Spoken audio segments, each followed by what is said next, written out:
required stuff. You don't get to mess with that. There's other stuff in there that you can put. You want, some faculty, I like to put cartoons, or I like to put, a video, or I like to use Sway. That's great. Whatever you want, put the link right here, or put the document right here. Now, I'm going to tell you what's on this sample template. But this is where the faculty would download it, and so they could work on it. We'll go to the next one. Okay, this is where the university, we would help and take care of this.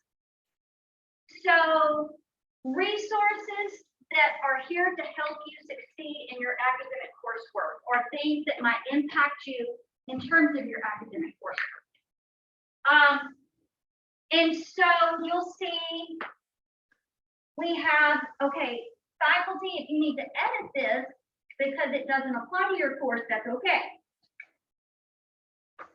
For instance, if you're in a 4,000 level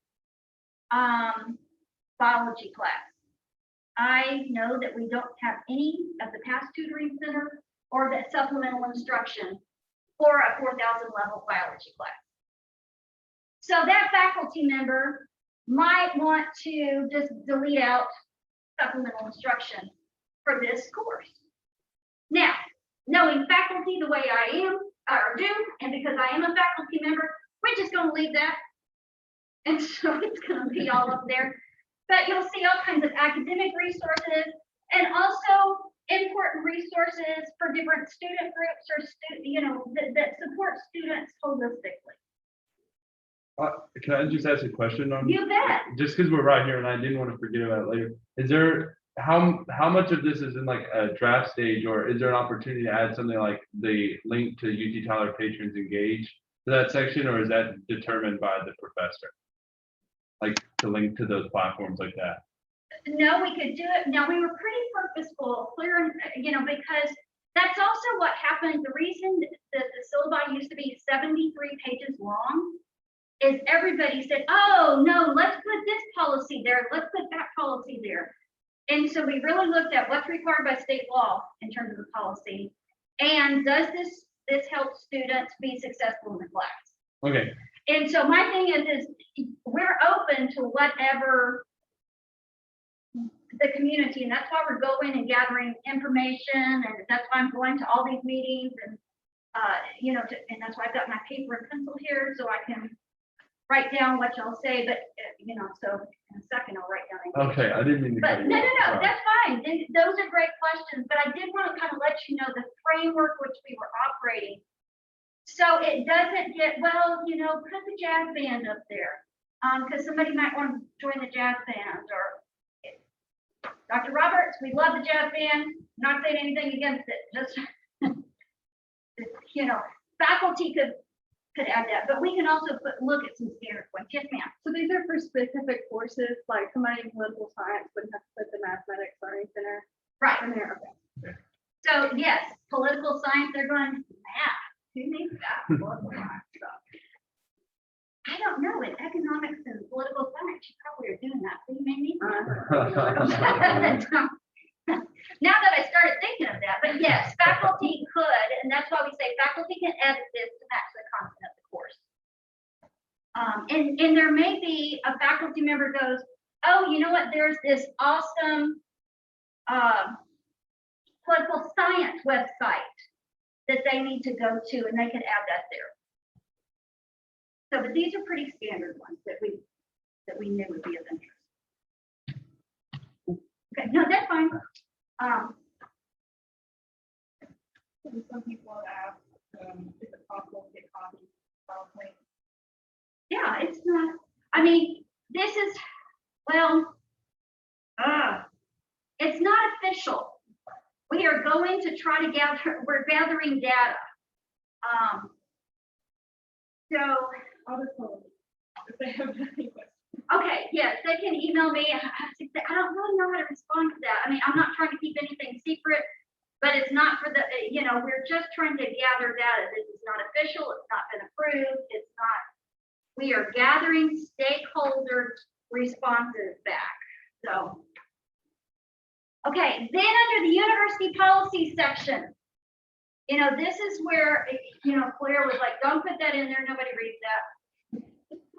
And the faculty were going, oh, do we need that? Who has to have that?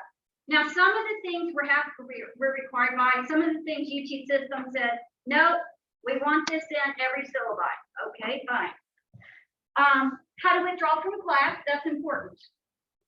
That relates to your success in class. Now, hopefully you don't, well, hopefully you don't need to do that, but the grade appeal policy, that would be helpful information to have. Disability and accessibility services, academic honesty and academic misconduct, FERPA, and we're not listing them all out there. We're putting links there because we're in Canvas, we're in electronic mode, and so it links right to that, so you can see exactly what you need to do. This links right up to the grade appeal policy.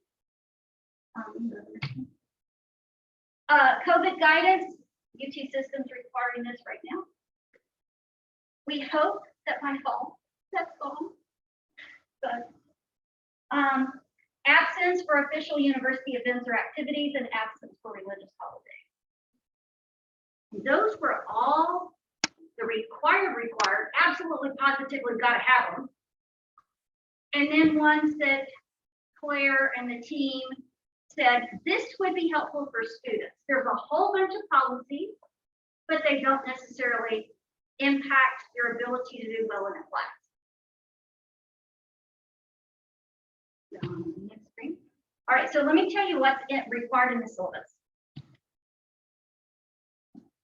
Instructor contact, a course overview.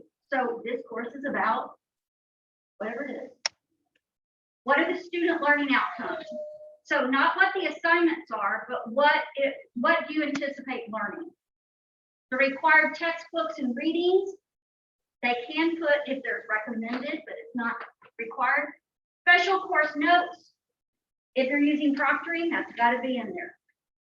That you're using it, what materials do you need? Alternative locations for class. If you happen to, you know, on January 3rd, we're going to go out to the Tiger Center out in North Tyler. I don't know why you'd be doing that, but it's a biology class. You're doing something fun and cool. So that has to be listed. If you're going to use anything such as external websites or resources that are required to complete the assignment. What are the assignments and the weighted point scale? Your grading scale, and you're going, what's the difference between those two? Your grading scale says, okay, A is a 93 to 100, or, you know, 500 points is up, 700 points is an A. That's the band. What are the late work and makeup exams? Attendance requirement, if that faculty member has one, that's allowed to be optional. Graded course information, and what they're saying is a brief description of the assignment, not every detail that you have for the assignment, so you can look at it and read it on the first day. It's totally fine for the faculty member to just get a brief description and then let you know, hey, don't worry about this.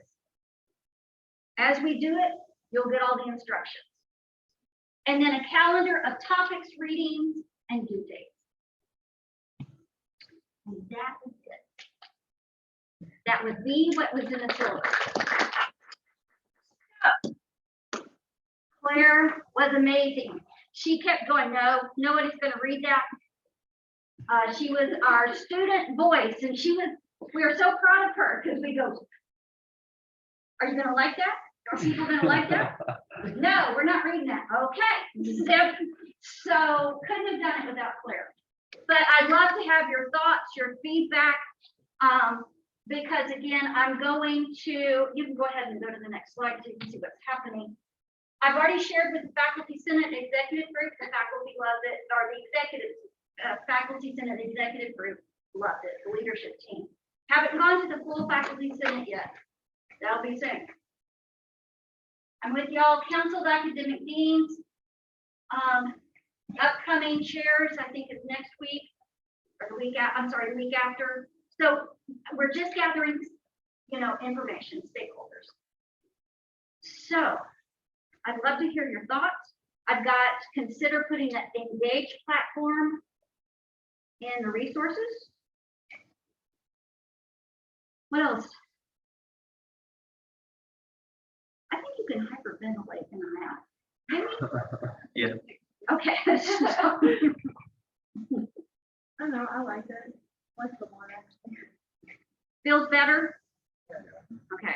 I think the format of it being in what like a regular Canvas module is, instead of downloading a PDF that I didn't save in the folder that I had for classes, I think that serves it much better. And then in different sections, so just go to syllabus, and then making sure where they have it marked as syllabus is where the syllabus is. There's a lot of Oh, no, Professors. it would be a requirement that Yeah. everything, all things syllabi are in this module. And so just a question too, because Sure. I'm always curious about it. How required is it for a professor to do it in this format? Will it be a transition period between the PDF like format and this like Canvas module like format, and how required can it be? Well, once we get all the stakeholder input, then we're going to amend the syllabus policy, and once it's in policy, all faculty have to do it. Mhm.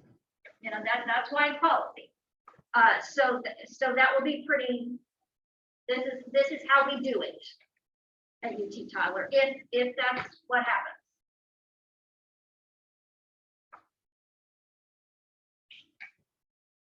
Are there questions online or?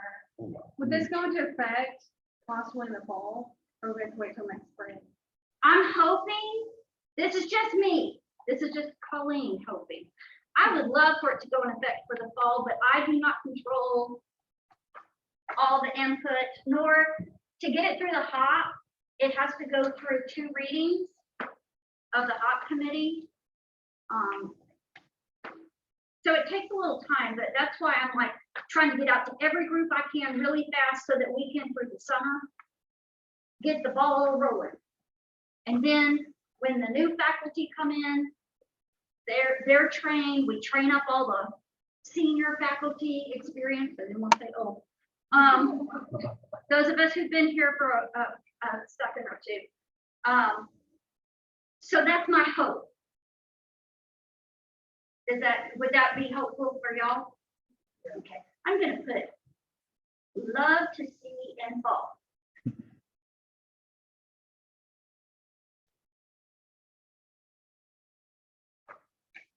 Okay. There were no comments on Zoom? No, none that I saw. Okay. Compliments. Compliments, yeah. Oh, well, thank you. You can't see, but I'm smiling. It's so big. Okay.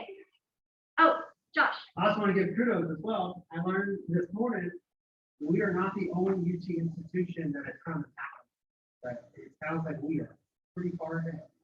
So kudos to academic affairs and city government for making this a priority and for addressing it. I think that we could be also the system. Oh, As it should be. There we go. The other thing that I didn't have on the agenda, but I found out, or hopefully your faculty or your deans or colleges have been letting you know about the revised exam schedule, because now that graduation is all day Friday and all day Saturday, we have to juggle.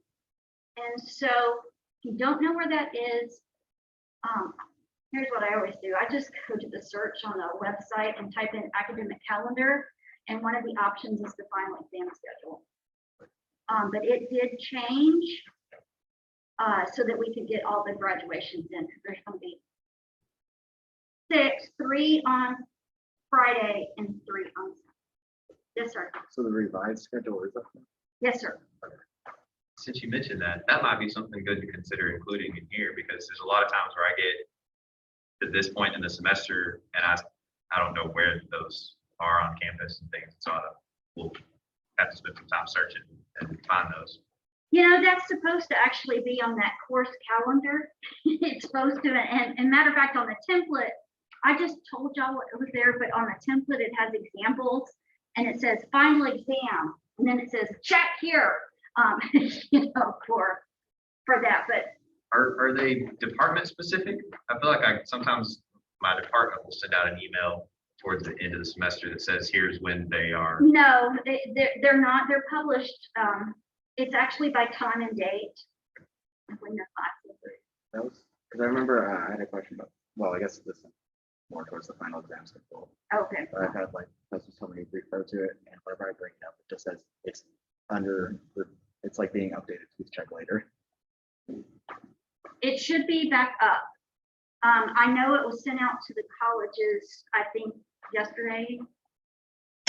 So I'll look, and if not, the registrar's office, I'll send them an email. Matter of fact, I'll just send them an email when I get back in. I just tried to open it up. Oh, it wouldn't do it? Okay. Well, then I am going to, it may be an issue with the website then. Oops, I didn't do that. It may not be, the correct version may not be uploaded. I'm sorry, that the website's fine. Can't open the file. There we go.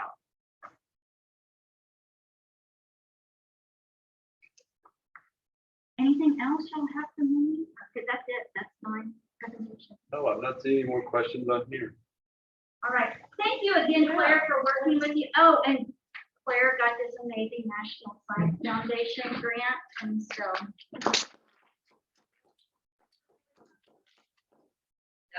Okay, I know. Thank you. Yeah, Dr. Swain, we can't pay her that much to stay here. So.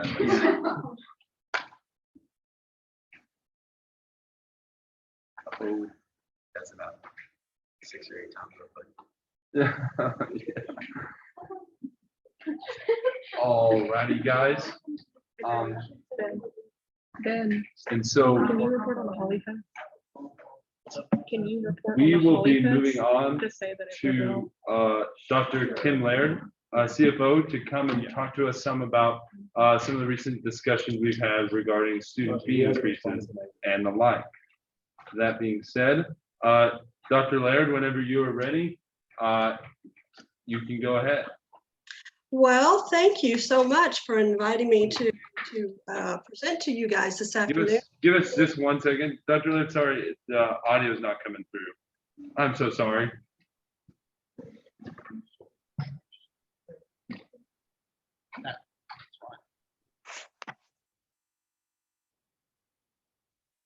How about now? Hello, can you hear me now? Yeah. Fantastic. Thank you for having me this afternoon. It's a pleasure to be able to speak with you guys. I do have some slides, Josh. If you're able to enable screen sharing, I'll get those up on the screen for you. It should be enabled. Okay, there we go.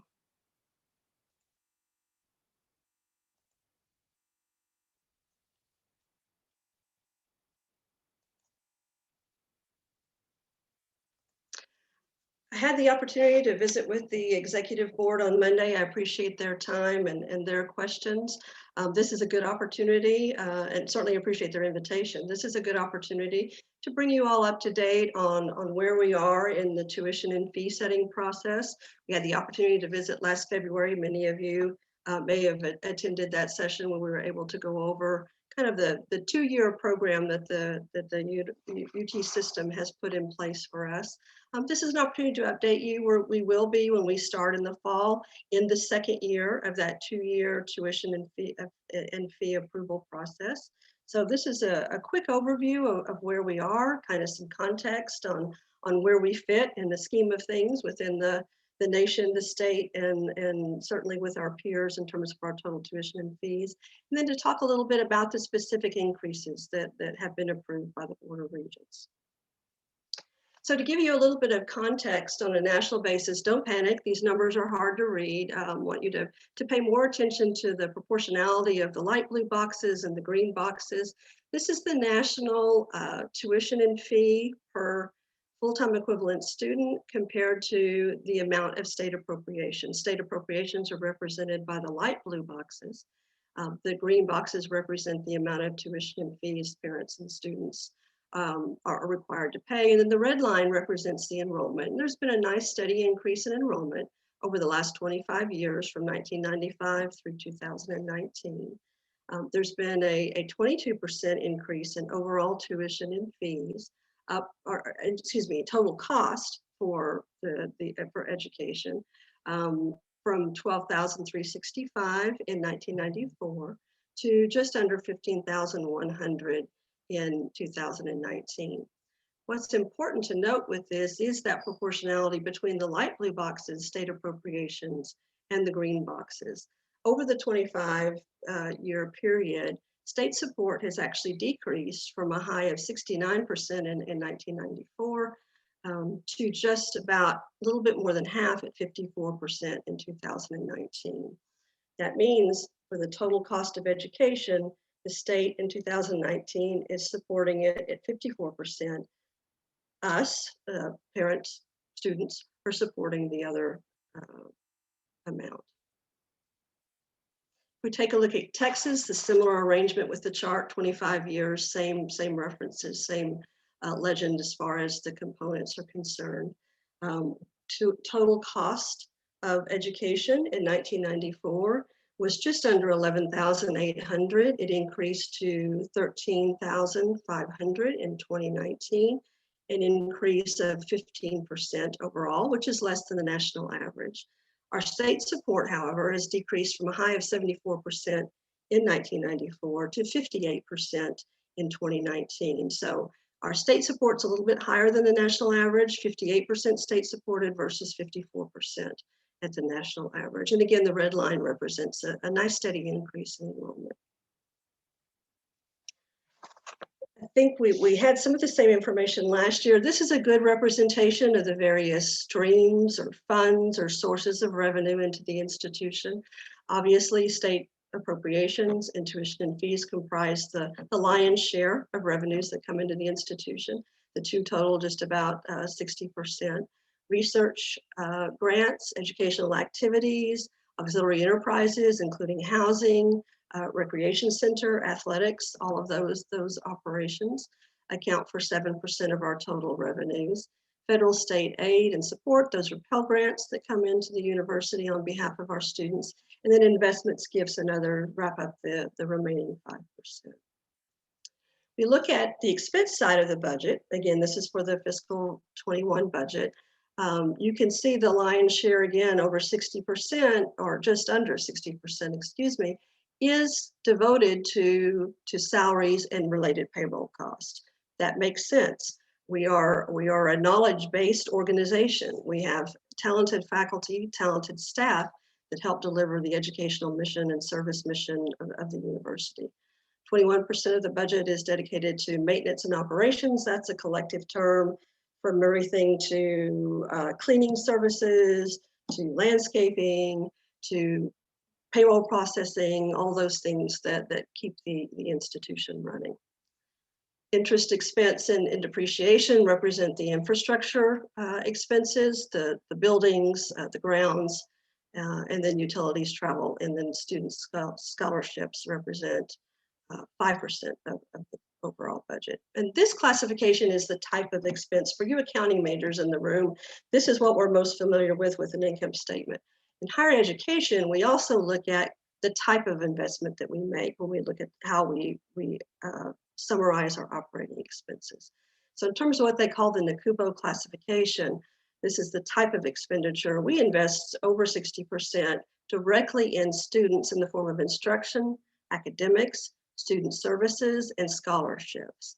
And then the other pie slices, the biggest slices represent, of course, the infrastructure in terms of plant, buildings.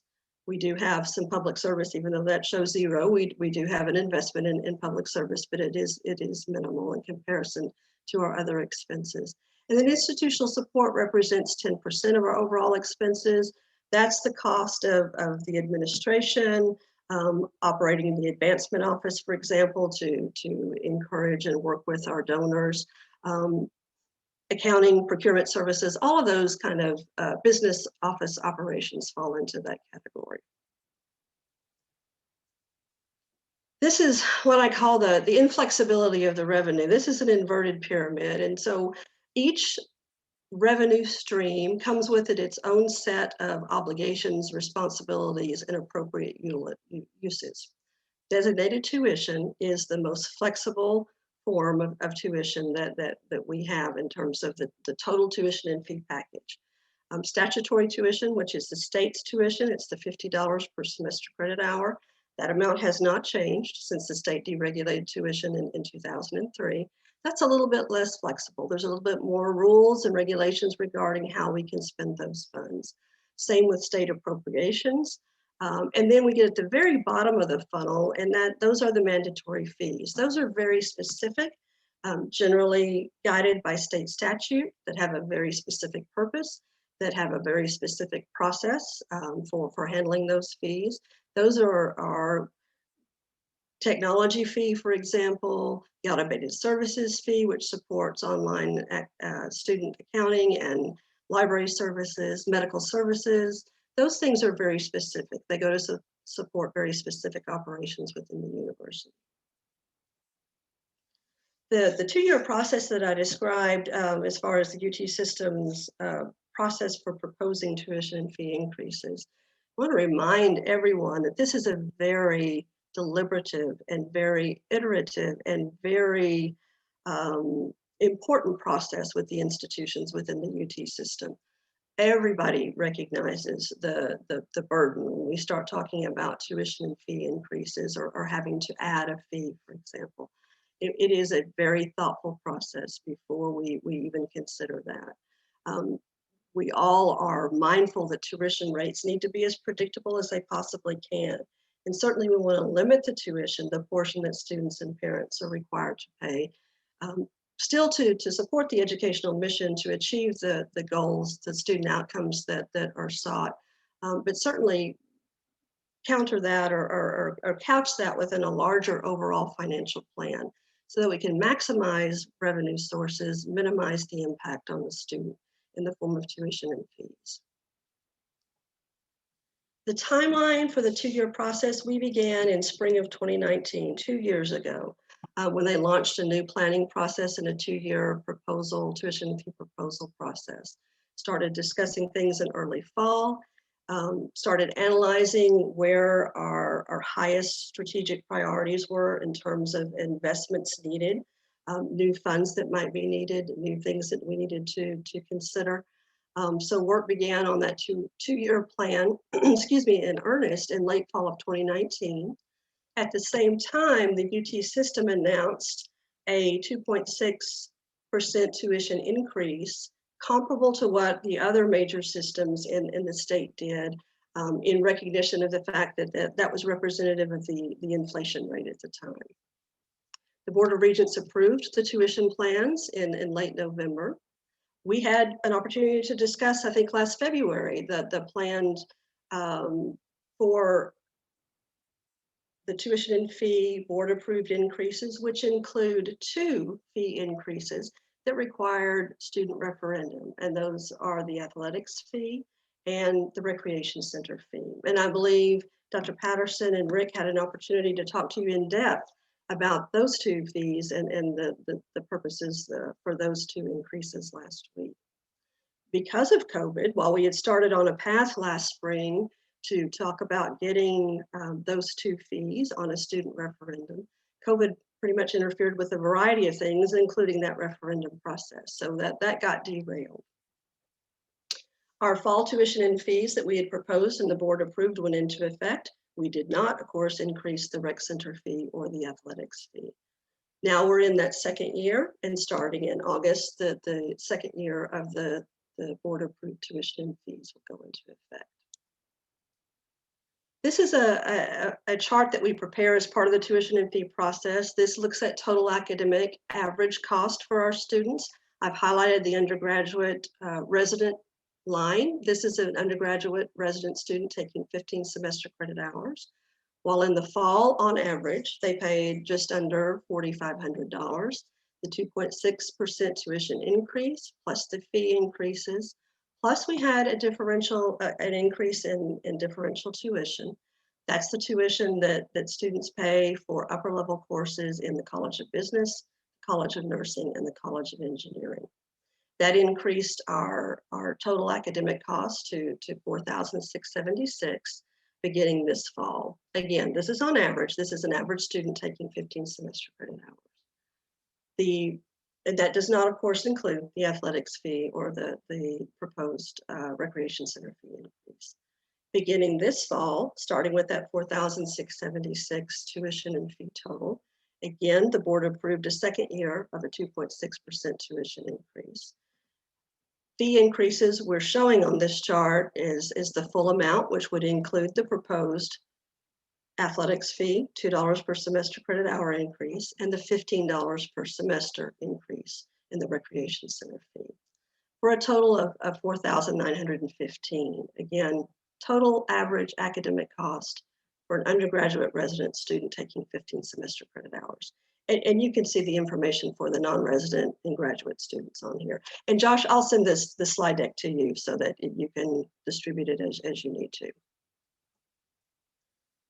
So what did these increases that we worked very hard and very thoughtful in proposing and preparing, what type of revenue did they generate?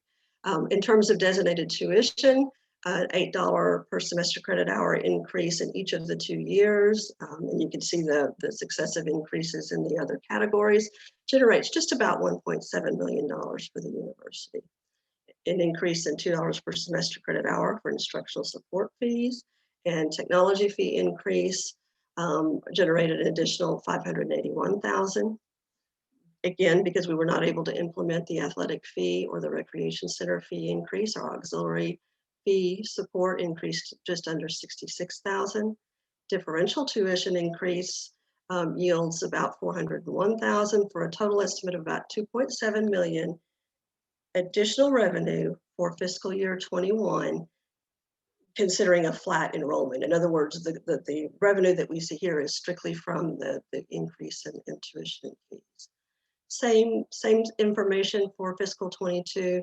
The only difference is that we are showing for fiscal 22 the deferred increase in the athletic fee and the deferred increase in the recreation center fee, both in the fee change and in the revenues generated.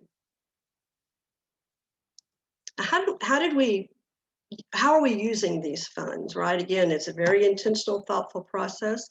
43% of the funds that are generated, the new funds that are generated by the tuition and fee increase, go directly to initiatives that improve retention, graduation rates, all student outcomes, expanding classroom laboratory support, expanding the student teaching and lab assistance, as well as expanding classroom technology upgrades and addressing increasing software and hardware costs.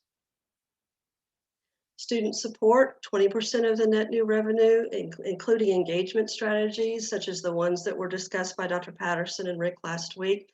Certainly with the expansion into the Lone Star Conference into Division II, we have additional investments to make in our athletics program, as well as expanding our investment in students' overall health and well-being. Health costs continue to rise. Our cost associated with the services provided by the health center and operating the student medical clinic continue to increase. And so we want to invest and continue to support the health and well-being of our service of our students, as well as once the recreation and athletics fee are able to be on a student referendum ballot, and we are able to realize that increased revenue, certainly expansion of recreation center programs and investment in the infrastructure itself. 27% is dedicated to recruitment, retention in terms of faculty, new faculty lines, support growing programs. They also support new programs. Educational doctorate in school turnaround, for example, came online this year.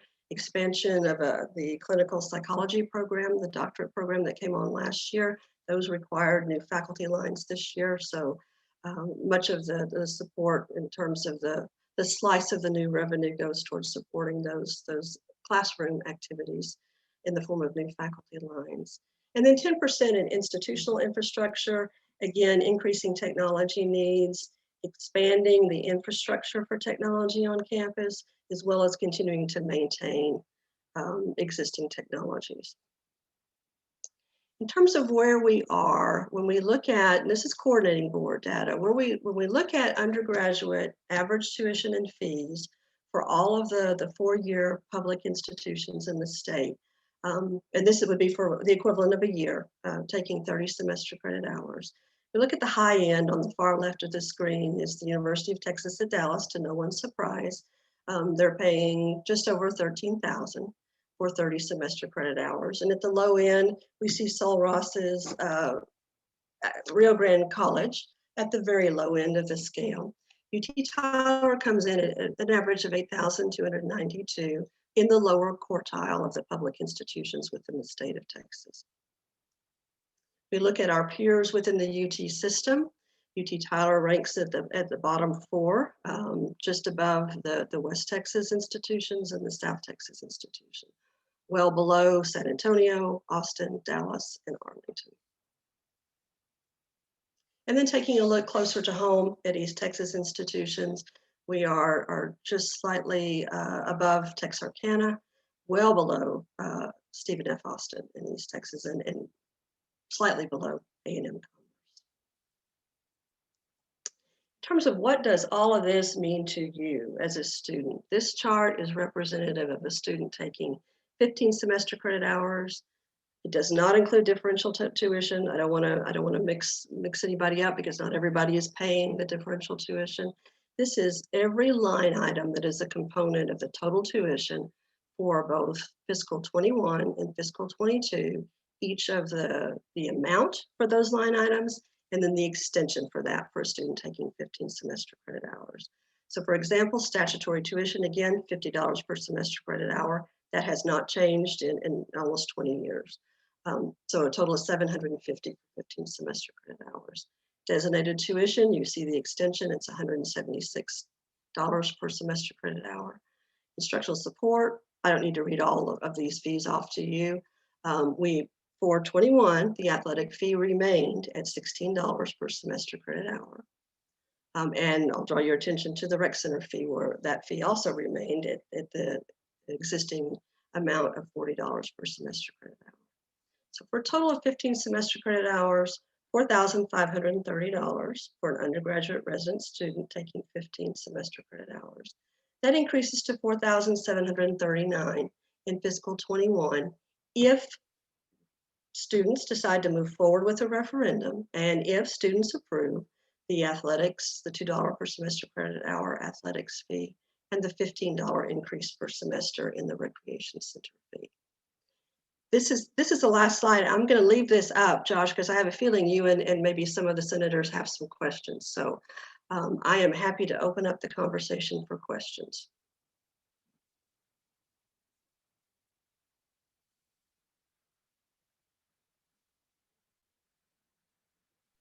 I'm so sorry, I stepped away right at the wrong time. Oh, I'm sorry.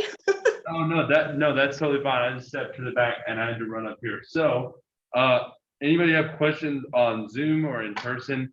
It's easier for me to see the people in person, but if someone raises their hand via Zoom, Dr. Laird, you are perfectly, you can go ahead and call on them from where you are. I will try to, but I'm not seeing everybody. So Okay. I will do my very best. If not, then we'll have our Chief of Staff, Robert Ray, do that. But Okay. does anybody have questions on Zoom? I'm not seeing any questions on Zoom right now.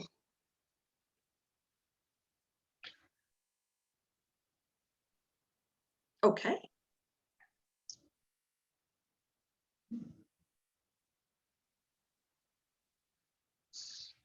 I don't have any.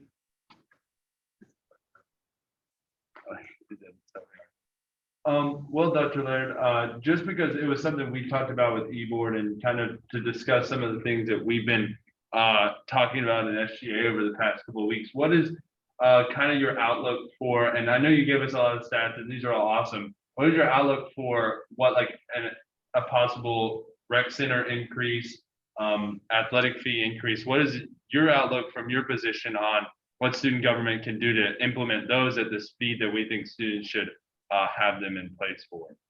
That is a fantastic question. And I mentioned this to you and I had the opportunity to visit with you Monday. I want to applaud the executive committee and the entire Student Government Association for your diligence and your attention and your support in ensuring that this process move forward as effectively as it possibly can. I know Dr. Patterson and Rick did I'm sure, a fantastic job last week talking to you about the need for those fee increases, for both the athletics fee increase and the recreation center fee increase. There, I think we may have mentioned certainly last spring when we met, and I'm sure maybe last week, we have not been able to increase our recreation center fee forever.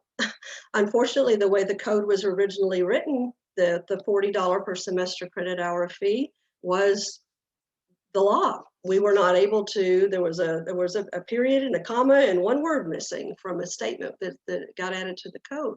So we were able to correct that in the last legislative session. And so we worked diligently with Rick and Dr. Patterson to identify all of those things that have been kind of placed on hold, all of those investments needed in infrastructure, those program expansions that students have been asking for. And so the proposed increase of $15 per semester credit hour helps tremendously in supporting those activities. The same with the athletics fee, excuse me, as we expand into Division II and into the Lone Star Conference, it increases athletics travel. The university's support of athletics has increased with supporting athletic scholarships, for example. There's just a lot more to invest in a growing, expanding athletics program within Division II. So the need for the fee increases are well supported, well documented. And they are increases, but they are also very modest and very conservative.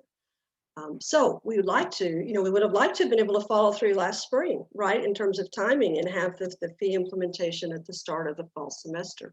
It didn't work out that way. What we do want to be mindful of is the most appropriate path to educate students. First, for you guys to have the information that you need to make the best decision possible on whether or not to place these items on a student referendum for vote by students, and then to support, provide information to the students so that they can make the best decision possible for the university going forward. Those things take time. And one thing I would say that might be against us right now is the timing for the spring to make such a consideration. But that is totally up to the student governor, student senators, and how they would like to proceed. We might consider, you all might consider that time would be invested wisely to continue on the path of speaking about this, socializing it, marketing it, so to speak, over the next few months with an eye towards an early fall referendum. Because what we all want, I think, is success in getting these fees approved. It's important that we're able to support our athletics program and our recreation center program. So timing is everything. Timing is not on our side this year, unfortunately, because of COVID. But the need is there. We have board approval to proceed. I think the students are aligned. You all are aligned in terms of how you would like to proceed and what would be best for the student body in general in terms of their participation in a referendum. I hope that answered your question. No, that was perfect. Thank you so much. Thank you for asking it. Any more questions on Zoom or in person? I'm scanning Zoom. Hang on a second. Nope, I'm not seeing any on Zoom, Josh. Well, I have just one more in the case that no one else has one. I just want to know, considering doing this in the future and with conversation of us doing this and pursuing in the future, and kind of on that discussion of time, is there anything that you would recommend in the short amount of time that we have that we could do to move this along starting this semester, going into the future? Is there any recommendations you'd have for us to work on over the summer, or is that even possible for us to do? And what are some things that we could do as student government? We want to pursue this in the future. to make it the most effective process that we can? I think that's a fantastic question. And I would say, yes, we will, you certainly have the support of Vice President Tolliver and I and Josh and access to everybody in terms and Dr. Patterson and Rick in terms of continuing this conversation during the summer and laying out a plan for an effective, hopefully timely early fall referendum to continue to talk about these issues, to hear from you all what you might hear from your constituents in terms of, because nobody wants to pay, let's face it, nobody wants to pay more for tuition and fees. We understand that, but maybe hear from specific questions or concerns that would give us time over the summer maybe to hear some of those, maybe to address with information, support, talking points that the senators might have to be able to carry forward to help educate and socialize the concept with students, so that when students do come back in the fall and early fall, you are ready to move forward with a well-planned and certainly a period of education of the importance of this referendum for students to consider. I think certainly whatever we can do over the summer, you have the full support of administration in terms of access and information and whatever we can do to help. Awesome. Thank you so much. And Dr. Laird, there is one question in the Zoom chat. I can ask it to you here out loud. Sure. What would UT Tyler stand to gain from the tuition increase? So that's a good question. I want to go back just real quick if I can. Well, maybe not. So the tuition increase, the 2.6% tuition increase, that largely goes to support designated tuition. That is our most flexible fund. Those funds are invested in faculty salaries, health benefits, institutional scholarships for students, the general operations of the university. And so they're reinvested into the university specifically to continue to provide the talent, the expertise, and the activities that are needed to ensure that you all have an effective learning experience, and certainly that the outcomes that we are both seeking, that are both of our goals in terms of graduation and retention are met. And so that's the highest priority. With regard to the fees, like the increase in the technology fee, those funds are specifically for investing in the technology infrastructure of the university. So any increase that we realize in the technology fee goes right back into the technology for the university. The same would be the case for the increase in the recreation center fee. Those increases, those new funds would be dedicated to the rec center. They would not be allocated to the general university or to any other unit on the university campus. They would be reinvested in the recreation center. Physical improvements, renovations, program expansion, that kind of thing.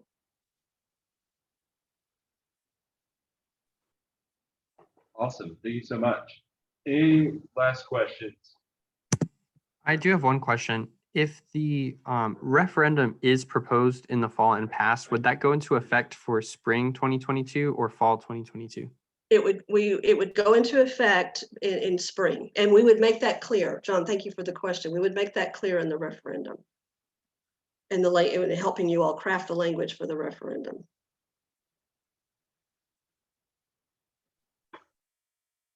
Alrighty, thank you.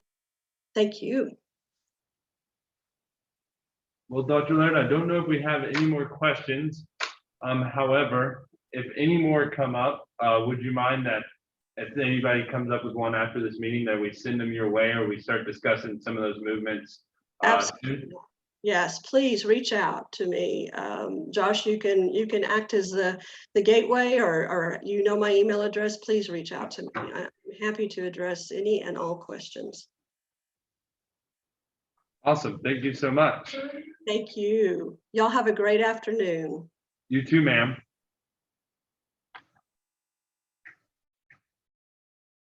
Awesome, you guys.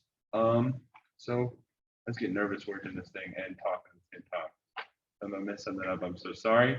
No one else here for speakers podium, so we will move on into officer reports.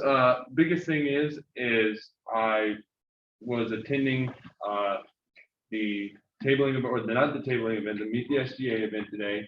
I had a lot of fun with that, and we we're talking to a lot of new centers. The biggest thing I'm doing recently, though, is just working on transition materials for the incoming president of SGA next year, and then working on scheduling and getting students ready for elections coming up, and making sure those students that are expected to be elected know what what they need to do the next week on our last meeting on SGA on April 22nd. So that'll be our last meeting and the last day or last meeting for this SGA. After that, if you are coming back, and you would still be required to attend based off what the e-board, the next e-board is requiring of you to do. So that's just a little announcement for me, but other than that, I've been following up on a lot of other committees that I'm finishing up on. Not the same as Claire is doing, but a lot of the same type of work, just working with on-campus committees and getting that stuff done. So I'm always in the office. I feel like I've been in the office like 8 hours a day lately. So if you guys need something, I'll be there. I'm available to work on anything you need. So with that, sorry, I just lost it. Vice President Savanaugh, do you have anything to report? I muted it. Yes, I do. Okay. So today's event was super successful. And I am looking forward to seeing all of you tomorrow with President Calhoun. I'm going to keep it short and simple, as you guys might be able to hear. I'm not feeling great. But I'm really looking forward to seeing you guys tomorrow for the event. Awesome. Moving on to Secretary Foote. So I also attended the Meet the SGA event today, and that went really well. And I'm also not feeling so great, which is why I am on Zoom and not in person. But I'm looking forward to both seeing you tomorrow with President Calhoun and joining the GA in person next week. Would like to clarify, if you are feeling any symptoms of COVID-19, please do not participate in the event tomorrow. I think that's respect to other SGA members, students, and the president of the university. So. Oh yeah, I don't have COVID. Yes, I don't think I'm- either of you guys are, based on previously talking to you. However, No, I I'm just have to allergic say- to everything in UT Yeah. Tyler vicinity. I have to say that. So moving on to Treasurer Lamberti. So I have been recovering from being sick. Been busy with the SGA, working on a part 2 to the center project I did earlier in the academic year. I also attended Meet the SGA, and I want to see more of you guys out here tomorrow with us. Yeah, and I was working on my Lyceum research stuff. So. And she's also leaving us soon. Lame. I must go. Alrighty, and last but not least, Chief of Staff, Ray. Let's see.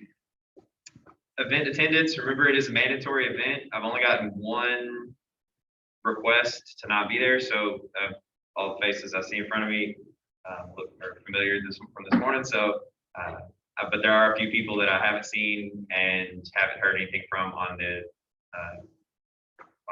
engage page for letting us know that you're not going to be able to attend, which is fine. If you can't, you just need to make sure we have a documentation of that. On the attendance policy, I do want you to remind you, the link should be posted. If somebody needs me to repost it, we can do it. It would be helpful if the people that are here today can do it. You can just do it at another time when you get home. You can look on the page. If you need it, I can send it to you. I have been in contact with the judicial board quite often, trying to keep them organized or get them organized, I guess, for the first time. And then that way we can start off from there. We'll be losing a couple, but they're either moving to other schools or coming back to, like Casey, she'll be coming back as president. So that'll be changing a little bit, but keep in mind, there is also the option for any of you this semester. I think most of you have attended 8 meetings at this point, and we'll be finishing out our semester. So if anybody does want to join the judicial board for next semester, say you can't make it meetings and things like that, that is an option for you. So just keep that in mind. Awesome. Thank you, Robert. Moving on, committee reports from Student Life Committee. We did not have a committee meeting today because of the event. Awesome. Well, if you're gonna miss it for something, miss it for the event you planned, right? Moving on to communications and Secretary Foote.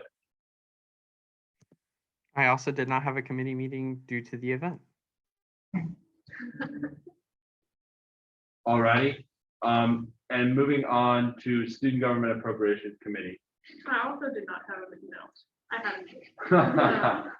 So we've actually been taking a lot of requests for SGA, which is good. We've been giving them tax to the students appropriately. So we've had 4 requests. Like I said, the first one was for AMSA, which is the Free Medical Society. Theirs was for the $450 for a graduation celebration. We had one for APO and Circle K, which was our first co-sponsored one, which was a big one. And that was for, how would you describe that, Josh? Just a large celebration? Large event. Large events. Celebration. Yeah, large events. And that was for $1,300. That was, all of these were voted to be approved, by the way. This is great. We've had another one from the Hispanic Student Association. This was confirming their elections. They were approved for $50. And the Society of Automotive Engineers, also for their elections, to help get students involved and bring them in. They request things like food for funding purposes. And that was for $76.45. $76.45. And we also have the Senator Project for the part 2 that I have, that's by the board. We have one more request from SGA that we may or may not be able to process this semester. We'll see about that. And then Ben said that the Holly Fest, they haven't. Yeah, so like a few weeks ago, the Nepali Student Association reached out to us for funding for they wanted t-shirts, so we got that approved, and they haven't reached out. I followed up with them twice over the past few weeks. They still haven't reached out to me, but they know about the follow-up form on the Engage page, so. Which they're in the process of filling. Oh, they are, okay. Yeah. Good, thank you very much. That's all we have. Awesome. And then rules and chief of staff rate. Awesome. So moving on to student voice reports, because of our short meetings last time, or our 2 short meetings, it seems like for the volleyball games in the past 2 weeks, I failed to let you guys know who was supposed to report this week. However, I will make sure to do that this Thursday or tomorrow, and I'm going to set that schedule, and that way the new e-board can come in with the schedule of student voice reports that we haven't had.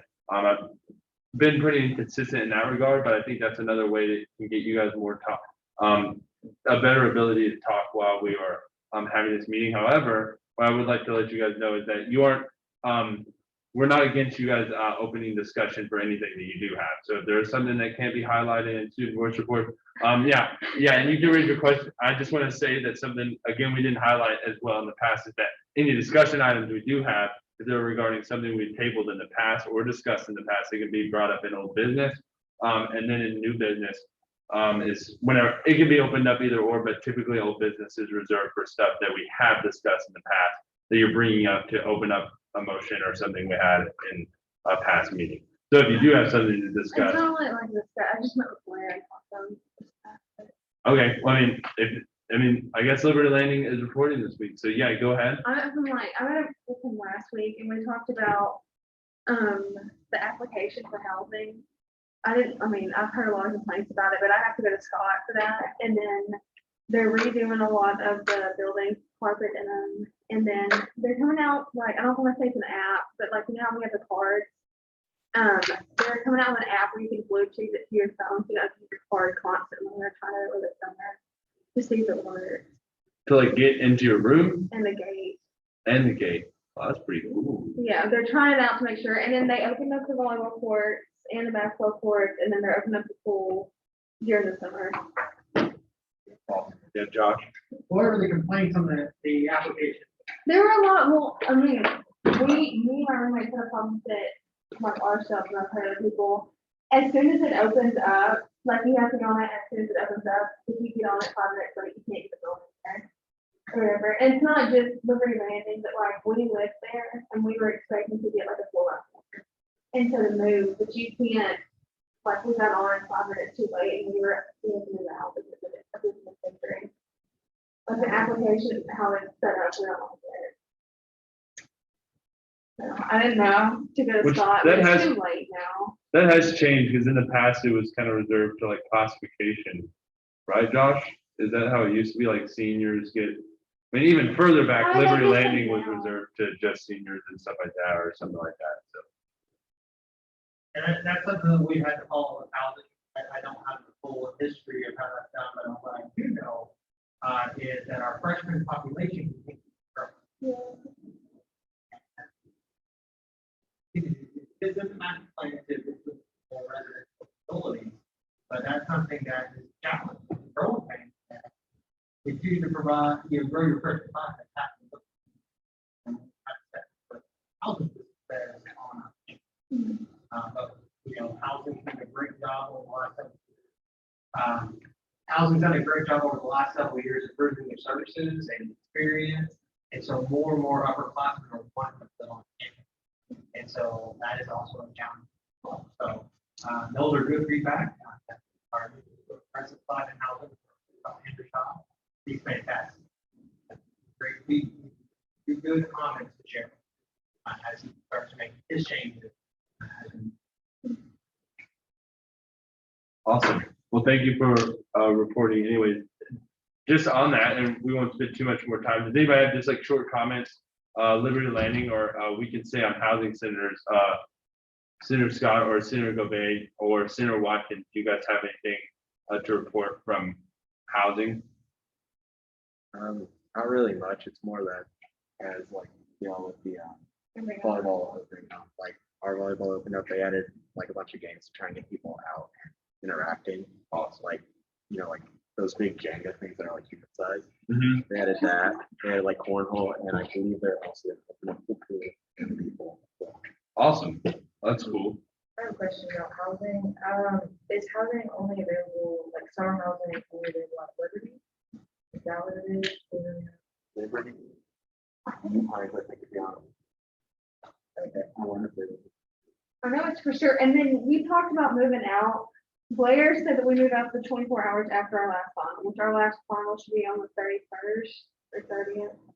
I think it's 30th. It'd be the Move out May 30th. 1st. You move out May 1st? Yeah, that's something that I hadn't got. Have they sent out an email officially? I Or mean, did- I met with him and I asked him about the move out date. He said you move out 24 hours after your last final. You So- can request to stay longer though. You can request, you might be able to request it, but I think it comes out of fees. it- 'Cause Adam, I talked to housing today too, because one of my roommates talked to me about earlier. So I asked him, he said if you wanted to stay, like, it comes out of fees.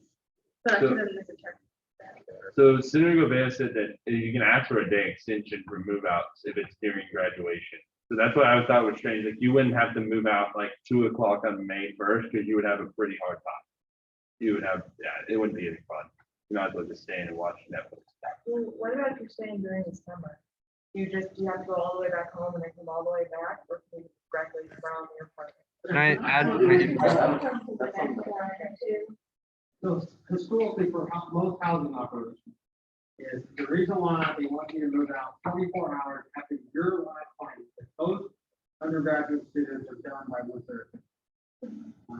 So the sooner you move out, that gives them as much time as possible to flip for the summer. Now, for those who are staying in summer camp, you put them in the facility, so you're not having. And so the overall key to this one is to make sure older people sooner you do that, the more they're able to piece together, kind of like a game of Tetris. You got to plan your next move and who's moving where. Kind of challenging, but for the most part, they're saying summer, you should be.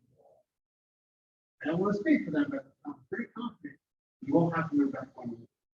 Okay, 'cause my issue, and I know you're an orientation leader,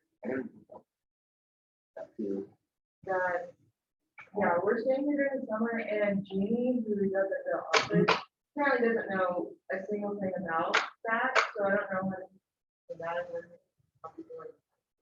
Sure, y'all don't know anything. Just- Contact her on- My roommate Yeah, that's, is staying in the same building and she's not even sleeping, like she doesn't. She's Oh, staying in it's the probably- Yeah, so for personal issues, come see me afterwards. Yeah. But for large student issues, let's make sure we send those to the RC or to Calvin@ettown.edu. Yeah. Oh, and Liberty of anybody know that one? oh I yeah, don't that's know true. where it is. Yeah, I can't think of a minute either. Maybe do get that, you can tell you, I don't think a lot of students realize who live there realize that either, so.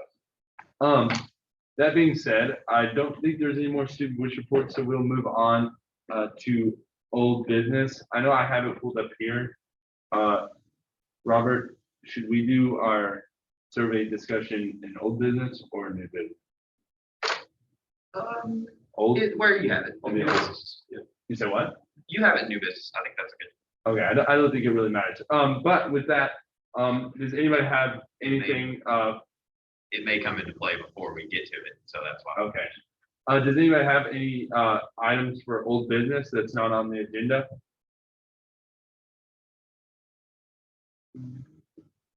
Alrighty, seeing none, we'll get on to, new business. We have, item on the agenda right now, the survey question discussion from last week. Hey, you might want to share the screen. Oh, They can't see the agenda. okay. My bad, guys. You can't see the agenda, and now you can't see anything.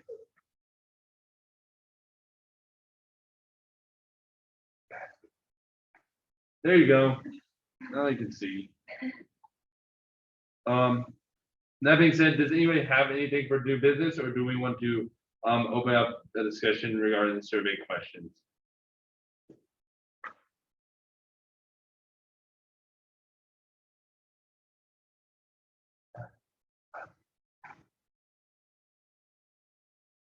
So I guess I would like to entertain a motion to discuss our speakers podium with Dr. Laird. Motion to discuss our speakers podium with Dr. Didn't do it second. Alrighty. So just give some direction to it. I think I opened it that way and I brought it up that way. And to give you guys some guidance to it is because I think we could discuss kind of what we think of SGA as SGA right now before we move into any questions that we craft. I think if we define that in this discussion in just like 5 or 6 minutes, then we can move to discussing what we want to be on the upcoming election, because I think doing that will help us move in the correct direction instead of kind of all over the place.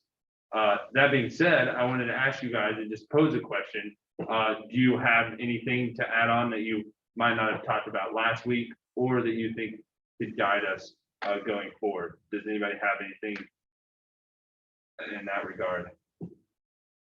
On Zoom, anybody?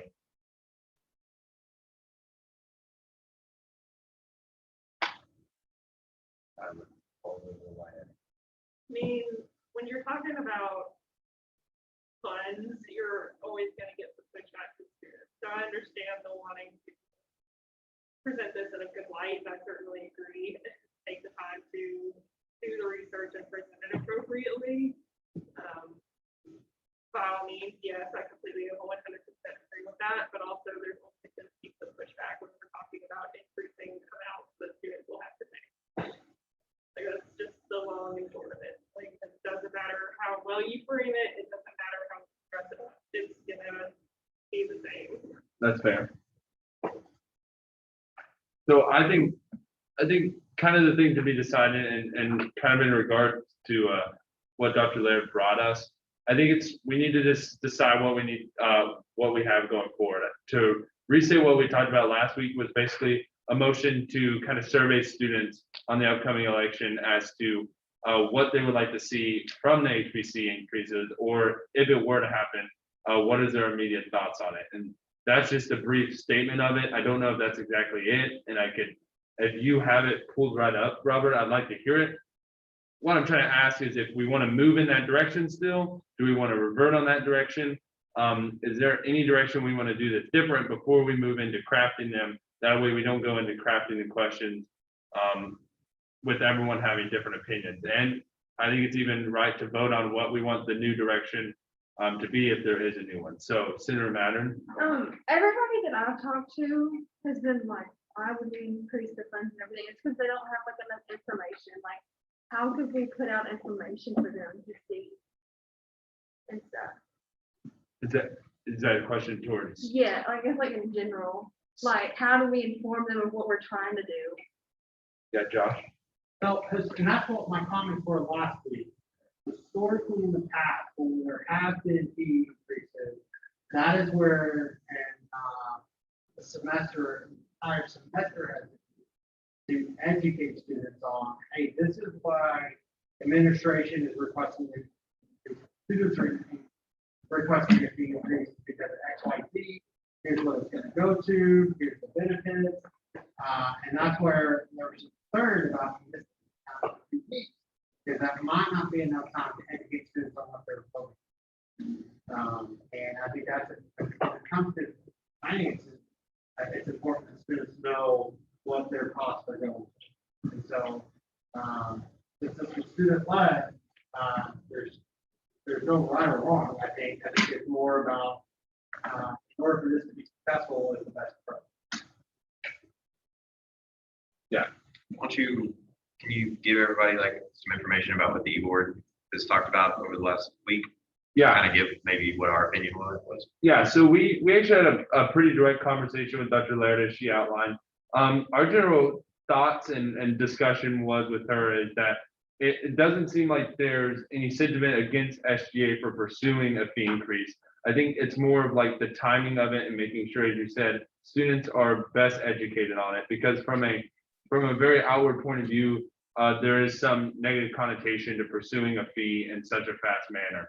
And there would be. I don't think SGA ever decided to put it out there to vote on it. So I can't really say that there is any negative outlook there yet. However, the e-board was kind of this belief that after talking to Dr. Laird and hearing insight from other people, that taking a step back and doing it slower with a very scheduled approach to it, while it may be slower, while it'll probably be at least 5 months slower in any regard, at least we got some substantiality to what we're voting for, and we can trust it. What we did look up too is that you have to have 6.5% of the student body in order for a vote to go through and count as all the student body had voted for it. That being said, is around 572 students. So if you just count that, that's the work that would be ahead of us within what is frankly just over 1 week, because the ballot will be going out on this day a week from now. So that was kind of the general consensus, if I'm right.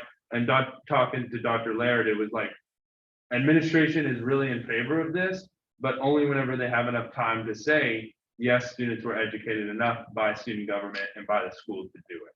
And I think that's what we heard, and that's kind of what we're the belief of.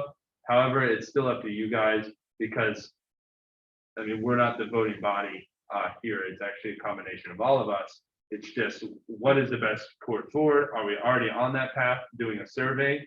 Are we still of the belief that, yeah, let's just chuck through it, or is it drop it till next semester? I mean, there's a range of options, but it's what you guys want to do as far as the remaining officers and the senators. Wait, let me ask that. Is the fee increase, is that dependent on us, or are they going to come in? So, well, the fee increase is dependent on 3 things pretty much.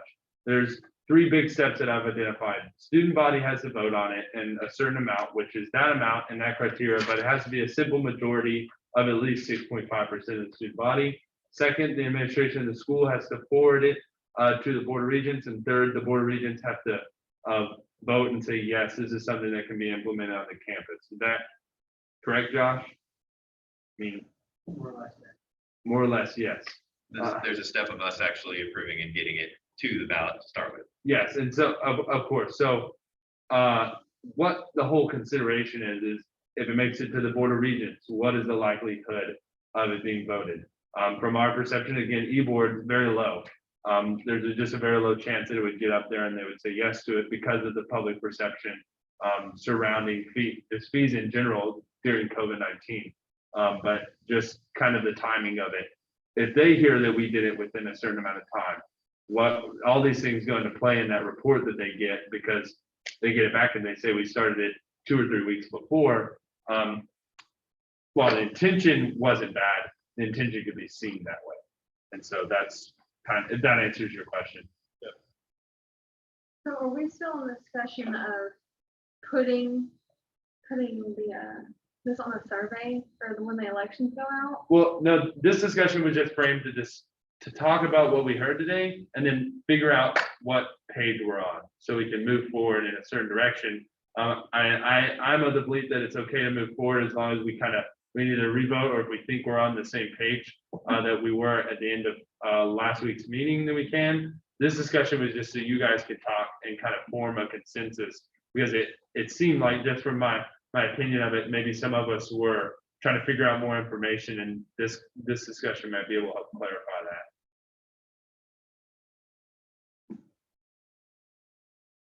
So,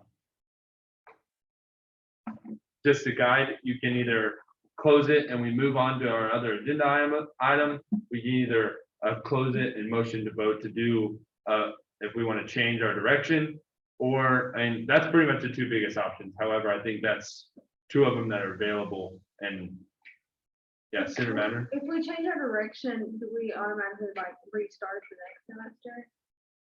Well, it depends on what you guys reference. I mean, I think there's, give me just one, sorry. I think there's multiple ways you can do it. And that's what I'm saying. You can do it next semester if that's what you guys vote to, like write a letter of intent for next year's SGA. If you guys want to write to them and say, this is something we worked on and we do, and we expect the next year's SGA to do, you can do that. I mean, the opportunities are, frankly, there's quite a few you can do. It's just however you guys choose to pursue them. But yeah, Chief of Staff Ray. So currently, our task is, as the E-board, we were to draft questions or a string of questions regarding the discussed fees and have them ready for the upcoming ballot. So we can do that still either way, whether we're deciding to try to question, which I wouldn't advise. I mean, try to get them to actually vote to approve, I wouldn't advise, but to get some information from the student body is a valuable tool. So the motion I made goes either way. We can choose to do either option. We just need to decide. The Senate will have to approve whatever we put on the ballot. So that's our kind of a next step. But right now, we're just trying to make sure we are clear about what direction we're headed. And if any of our opinions changed since last week. Now that we've gotten more information. Yeah, that was the intent of that. The comment.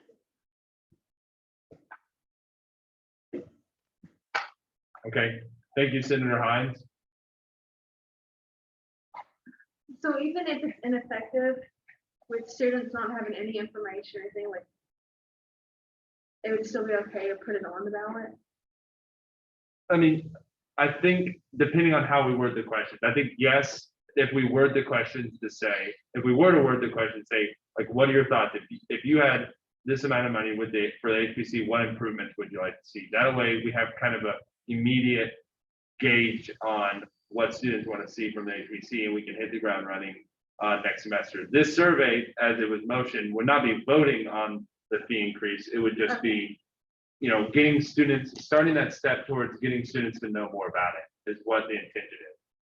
Or for us to gauge opinion, so we can get information back. If we get information back and it's just overwhelmingly positive, then a lot of our work may already be done for us. I Not thought we were that we're voting. trying to sway one way or the other. Our job, I think, should be to just educate the students, also give them time to educate themselves, and then they make the decision. The thing we're tasked with right now is making the questions, or sync whatever, one question, multiple questions. And we've already worked on that some, but we wanted more guidance from the Senate as to what those questions should be suited to be. That, or if you guys decide not to do any, I mean, that's Or if we what wanna I'm do trying it to for say. a future ballot. You can rescind your decision to do the survey, you can. I mean, that's what we're trying to say, is that the opportunities are there for it. And if not, if we don't have anything else to add, then we can close discussion and move on. Motion to close. Motion seconded. Alrighty, there was motion and second to close discussion, so we'll move on to our next order of business, unless anyone deems it, or unless anyone would like to open up a new motion, or if anyone opens up a vote, we'll move on.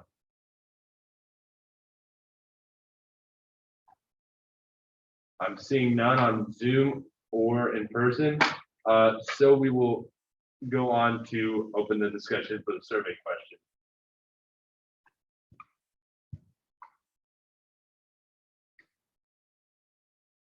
Which we have done some work on. Yes, we have. So, What questions are on? well, Currently, or the questions we're talking about putting on? Yes, Okay, yeah, currently there's a lot of questions on voting for different aspects. But right now, basically, and this is a rough draft because we wanted more opinion from the Senate. Basically, the idea is to say, hey, there are two fees being considered for spring 2022. One for athletics and one for HPC. The spring 2022 is something I just put on there from what she just said. share screen. We can share, can you share screen on Zoom? It's got a whole bunch of edits and stuff, so I was just gonna kind of talk and say, because I'd rather us. Okay, sorry. Yeah. Go ahead. So then the question one was basically saying, are you interested in increasing your semester student fee to better fund the UT Tyler athletics? And then the second one would be, do you want to do the same for HPC? A final question says, if you're in favor for the upgrades to the HPC, which renovations would you like to see? So as it is right now, the first question is just, hey, how do you feel about the athletics? Are you interested or not?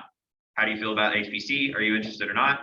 And then if you are interested, which I commented on here and said, maybe we should have everyone give the chance to comment and say, hey, regardless of your answer to the previous questions, what renovations and upgrades would you like to see done to the HPC? And maybe how that would affect. So just giving students a chance to comment on that, because we do see that we get a lot of good responses when we get comments, and it actually helps us quite a bit. So any suggestions? Okay, all right, so first I have a question. So for the athletics, that's a fee that applies to anybody in the student body, correct? Correct. And actually, we asked Dr. Laird to give some information on that, and I don't recall the perfect information, but you remember how we talked about there's some limitations. If you have a certain number of hours, you meet certain requirements, and then below a certain number of hours, there were certain limitations. We actually asked her we asked her to discuss some of those, and maybe she is still working on getting those. Okay. But there is some little limitations, but in general, it's based on your hours for the HPC and based on based on your hours for the athletics, and then HPC is a set fee. But I would be accepting, this may be something we do in a later survey, but it might be a good idea to give an actual amount, say this much. Would you be interested in this much? Because when we just say a generic increase, some students might be fine with the $2, but if it's $40, we may have more problem with it. So Well, yeah, I mean, I personally, if I saw a question like that, I'd personally want to see like, okay, it's this amount and let's go. So, and then also the other part of my question is for the HPC, does that fee only apply to people who use that facility, or does that apply? no, it applies to all students. Okay, so both fees apply to all. Correct. Okay. There are some small exceptions. I think, like I said, if you have a certain number of hours and meet certain requirements, there are exceptions to those rules, but in general, it's all students. Okay, so I would what I would recommend for your like third question, which is like what things do you want to see improved? So I would say, I would give like a few like popular things that you've already heard, like as like multiple choice things, and then you include like a fill in the blank for like other, just so people have like people reading that have an idea of like what kind of things that can be implemented. So you would say have maybe a list of things that are in the works or planned. Right, yeah. Maybe say, hey, here's some things being considered. Are there any other things you would like to see? Yes. Okay. Yeah, Okay. because that would be an idea. to students, Yeah. of, like, maybe make them more willing. Excellent. Yes, I agree. This is why we wanted your input. So anything else? More guys? And and to be clear, you said you think that the price being included in the question is valuable. If Okay. possible. Okay. That's what I was gonna say. is Yeah. if I just saw increase to return, I'd be like, no, what? If I saw this increase by a certain amount and that amount was ridiculous. Okay. You know? Excellent. Yeah, and that's something I've commented on here before, but haven't actually put it in because, again, wanting your opinion.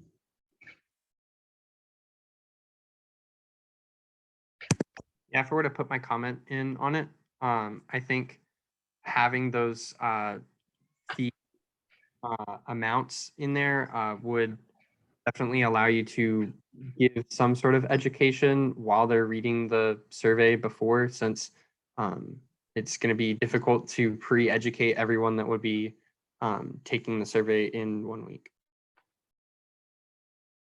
JT, on that same concept, would there be a need to use this more for education as well and simply say, hey, here's why these, we've recently gone D1 or D2, that's why this is, occurring. And then on HPC, the fee hasn't been updated in 17 years. Are those things reasonable? Like maybe have a Give link more or, information so they know why they're doing that. okay. I think definitely. And if if we wanted to, like vote to push this to like have the student body vote on it next semester to then go into effect in spring of 22, that would allow us to use this section of the like the vote as pretty much solely both education and interest, with more a like preference on education. So that way we already have a head start on educating the entire student body.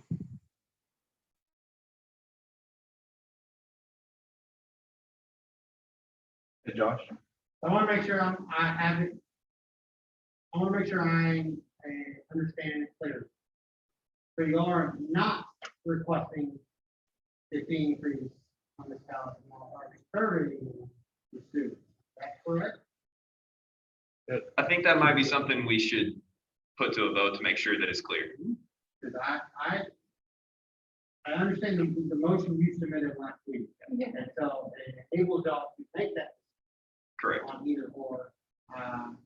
Seems to be two different, literally, last week where we did a fee increase, or we should do a fee increase, and now it's actually information. Maybe we should survey, get the data, start the education process. So I want to make sure that, because I'm the one that's going to have to put together the ballot, Correct. I want to make sure I do it correct. Yes, excellent. I agree. Upon clarifying these questions, voting to clarify what our intentions are is very important as well. And So would we close this discussion? about that? yes, we would want to close this discussion before we vote on that. Since we're already getting information, this is going to be information that can be useful to us regardless either way. So I would say we continue what we're doing. Our next step will be to vote and decide is our plan to utilize these for the upcoming election or a future election, and then that motion will be decided by whoever makes it. What examples? do you have? My God. I would Equipment? probably pull from Rick McGill's. Okay, so we re- have to- So yeah, if somebody wants a suggestion, I would be definitely up for that. I could just thought like new equipment from what I wanted to add. Yeah, and then taking off on the. yeah, I was gonna look from his PowerPoint, which I assume we can get access to, right? I already have it. Okay, you already have it, that's what I thought. So yeah, we can pull from his PowerPoint, and if you recall, there was a slide that kind of said all the planned renovations and upgrades. I would probably be inclined to put, what do you think? Just put all of them on there? Or just take out a few? Well, I think you can, if you put all of them, you'd be looking at like 25 on one page. Oh, okay. You can generalize them into like, you Yeah. know, rec sports, adventure, We can Trips. generalize them, yeah. new HPC equipment, and then you can have like 5 or 6. I just want to say if we are going to move to a survey, that we should vote and approve at least the rough draft for these questions, because I think these have to be approved before Friday for Josh to get them on there. We don't want to, unless he wants to be working at 7 o'clock next Wednesday, or unless you guys want him to, we should get them done before that if we can. Josh, is that correct? We have these, have the survey questions voted on tonight. That way you're not working on putting them on Qualtrics next Wednesday Yeah, night. and I think for this one, I felt like, I think I'll add schedule on the Friday, Okay. so. Could we ask the students why they're not interested in voting in favor? Yeah, that's what I was gonna say. I want to make sure this comment section, however we try to do this, I want to make sure that even the people who are saying no, like have a why no? Because if the no is because the hours aren't good enough, then we can look at that and say, okay, well, if we recognize that the hours are gonna be improved, Maybe short to break. yeah. But if the no is because, no, I don't use the HPC, I'm not going to, never will, then that may be a lost cause on that person. Is this discussion also towards like the educating the students for the future as well, or is this just for the question? Yeah, as we said, utilizing this to educate would be a benefit. I know, Dr. Laird's. And I say educate, not to sway opinion, because our job is just to educate up there. I know personally, like just taking from my experience up in one stop, like a lot of students aren't aware exactly where all their tuition fee money is as well, and having that breakdown, not just of these 2 questions, but also the rest, what Dr. Laird was saying as well, tuition stuff, I think could help a lot, because I've had students like, why am I getting charged this in the first place? And then you break it down, show them the cost breakdown, what they're paying for. It's usually very helpful, and like just explaining towards and educating towards that. I wonder if there's a way for us to just put a link with more information. That's what I would say, like, would you like more information? Yeah, there is definitely a way you could do that. It just has to be You could also shown. put a QR code up for more information so that they could just scan it directly while they're doing it. I also wanted to make a point. One of my constituents was concerned because they work for student business services, and every time the fee increases, they get swamped with people like throwing a fit because they have no idea why they're paying more money. And so they were very wanting to make sure that it was very well educated before any fee increase went into effect, because otherwise student business services gets the brunt of that. That's what I think, like just putting in a breakdown of like not just those, but also the other ones. Like I said, the ones that we get a lot of questions towards that, actually explaining it out, even not towards just these in particular, how educate on these as well. Like, show them what they're paying now, and then show them what they would pay. A breakdown of like sometimes like the student services fee, they don't know exactly what's going on. Another problem, I don't know if it's the same as this discussion, is how do we get almost 600 people to vote? It's a good question. I think the last time we had the students actually deciding something, there were 50 students that voted. 53, I think. Are you sending it out by email? Yes, and one of the reasons I think that happens is right now our current format is to send it out at midnight, and then it ends at some certain time, so we know exactly the amount of time. I would suggest us try to send it out at a more reasonable time. And again, Josh Neves is more than welcome to send it out whenever. That's been the precedent, is that midnight sending, and so it would be us having to decide changing it before anything would be done. So if we wanted to change and say, hey, we'd like to see this sent out at this time, at this day, that would be perfectly acceptable. And yeah, how long? Is it allowed to be like tabling event, including this survey? Speak up, say again. Sorry, a tabling event where we had this survey, not just like, it'd be like a meet the SGA thing, but we have the survey at the table. Is that allowed? I think that'd be an excellent idea. It might be good, kind of like what we just did. Yeah. Might be good to have people there and say, hey, we're talking about this today. You know, do you have any questions for us? Because usually the student government people have at least more information than the regular students do. And so it could be a benefit to the students to hear from us and just know, wow. And this would be another additional reason, if we were to vote to push it back to next semester, that gives you that first couple weeks or month or however long you want to do those tabling events at the beginning of the fall semester, or even over the summer for the summer students that are here, and have that additional time to, you know, organically educate students instead of just shoving all the information right before a referendum in hopes that they read it. So this is a completely different approach to last week, right? Not necessarily. Not, but we're not voting, we're taking a survey now. My motion said we are going to put questions or a string of questions regarding the discussed fee increase. Okay, So I specifically said that so that we could reconsider and make a good decision about it, make sure that we're not doing anything hasty. okay, so, but that was from last week, right? That was from last week. Okay, yeah. because I thought So- we voted, okay. I don't think we have to rescind that because it could go either way. But the point is the E-board has been tasked and the Senate has been tasked with making these questions. So if we wanted to postpone not putting them on the current one, that would have to be something we voted on. Because right now our job is to get these ready for this upcoming election. I'm open for either option. I'd be inclined to give us more time and like JT said, either way. Those things would just be something we have to vote to make sure we do. Could we use this information to have another voting ballot next semester to actually get a full vote? I think you're gonna have, I think my experience with it is that we can have a good turnout. Most I've seen when I was here was like 860. Now that was on a specifically designed scooter survey, but that's a lot. And I think we've already got Cowan Center on here. So anybody who's interested in Cowan Center, senators who are drawing interest for that, and then anybody who's doing Mr. and Mrs. UT Tyler should be on here at the same time. Anybody who has a student org who's asked someone to vote for Mr. and Mrs. UT Tyler should be participating. Athletics have been asked to participate in anything that comes through this. And so I think there'd be enough or a lot of people. We may not hit 600, but in regards to this, it won't matter because it's a survey. Yeah, it's a survey, not a vote. Yeah. Okay.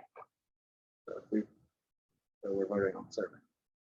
The survey. Again, Yes. we have to decide that. But So as the Senate will decide and make the final say in this meeting. But I think he said if we theoretically did vote to pass it, it would go out next week around this time. Yeah, when is the survey? The 14th to the 16th. So our next one is the 14th through the 16th. So basically a week from now. Week from now, because if y'all were planning to do something first, then I feel like next week would be a very good time considering we have a lot of people on campus. It's a good point.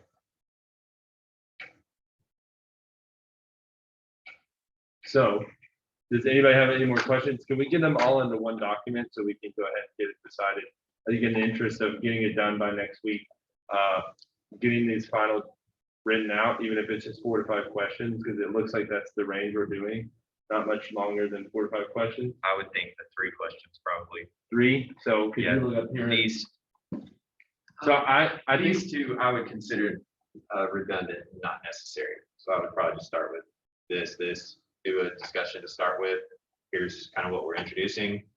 Question 1, question 2. okay, so this on the right is Yeah, what we'll be yeah, deciding on. yeah. Does this look good? So starting from the top, we'll go down and we'll make corrections that way. That's how we've done it in the past. It usually is really effective. This being said, I think we could do some skip logic if we wanted. I know somebody brought it up in earlier, and I'll tell you guys what I mean by that in a second. So first one is, would you or would you not be interested in increasing your semester student fee cost? That I put this in here because this would just mean inserted. So if you guys were to vote yes or no on this, if you're voting yes, with the expectation that that's in there. I don't know it right now, but in the interest of time and giving Josh time to put in the survey correctly, I put that there for that reason. in order to better fund UT Tyler Division II athletics, interested or not interested.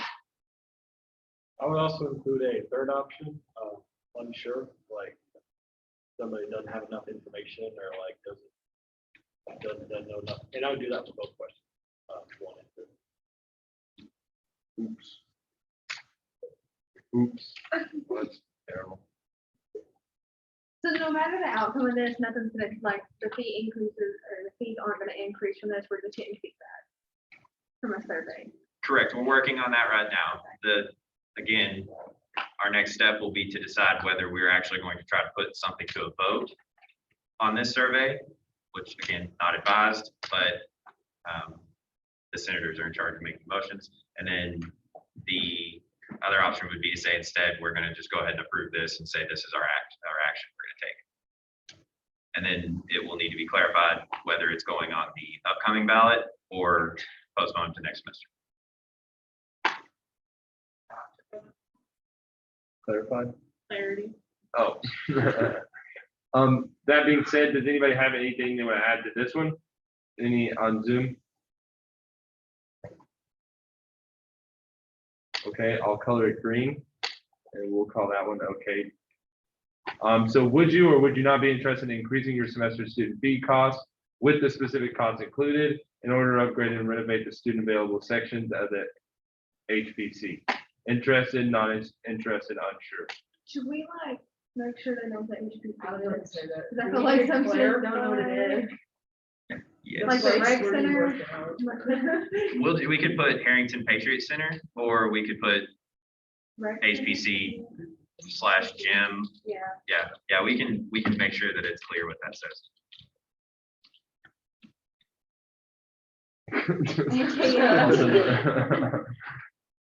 The thing with the tennis courts behind it.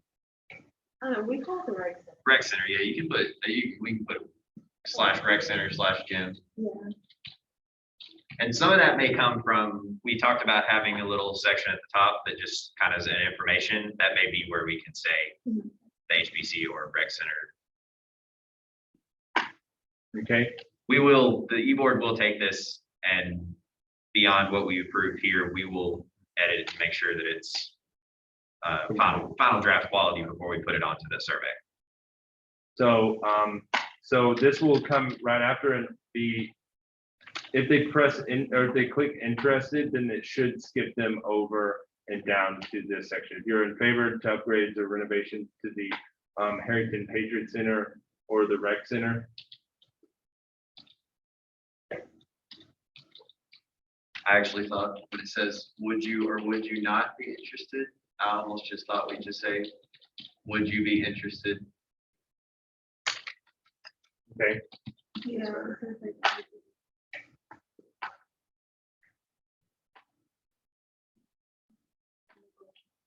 so It gets too complicated. As I read it the first time, it gets complicated, and I'm like, I don't know if I'm interested or not. Unsure. It's just Would wording. you be interested? Yeah, Are you interested in? yeah, because then you have your choices.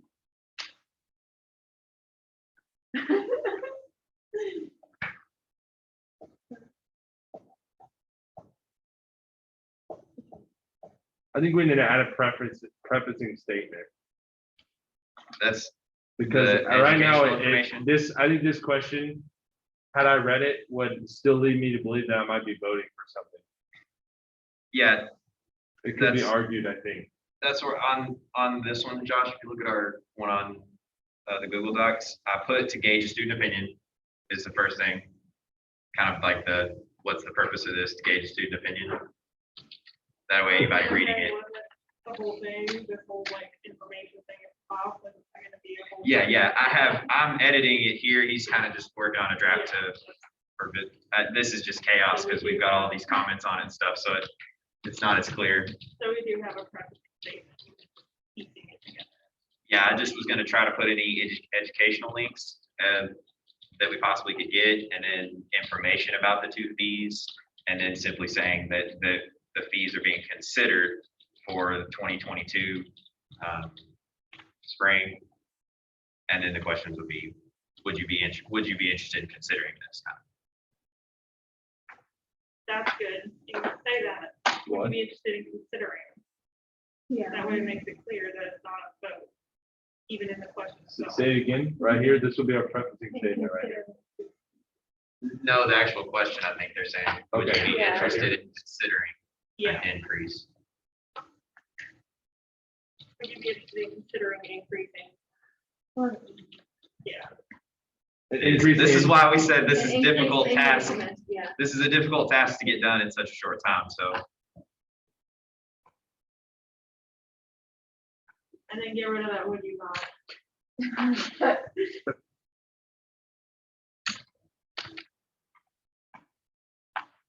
On both questions.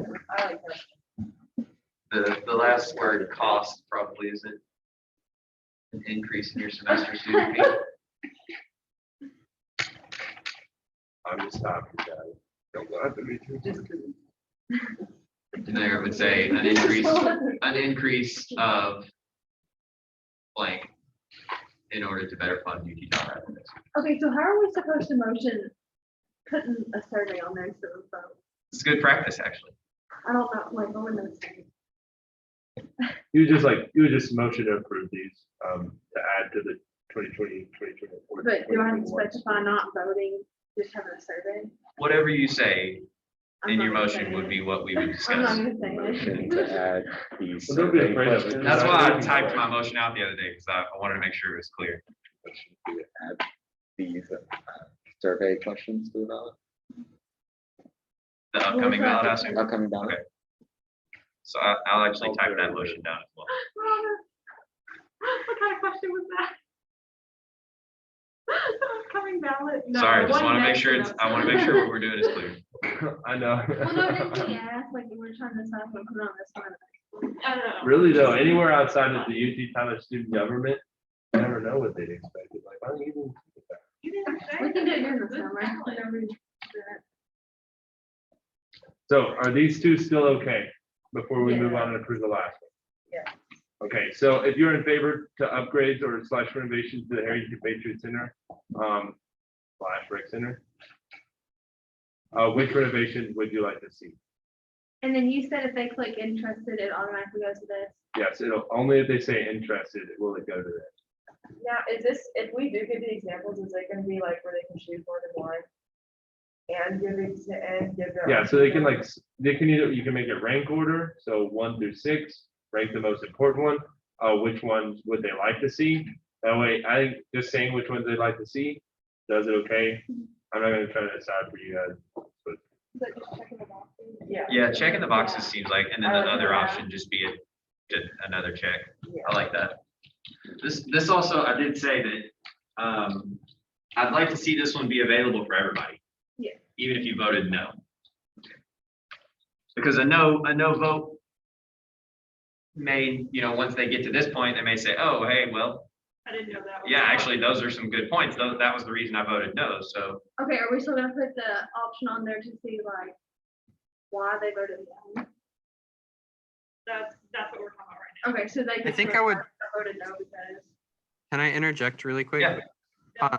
I think up a couple of sentences from where Josh is writing at the moment, it says, if you're in favor, what would you like to see? I think that should just be rephrased to which renovations would you like to see to the Harrington Patriot Center, or just what renovations would you like to see? Here are the proposed ones if the fees increase, because if someone says yes or no, they may still want to have things changed.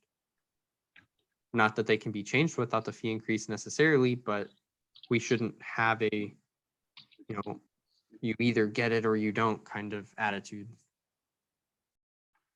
Excellent.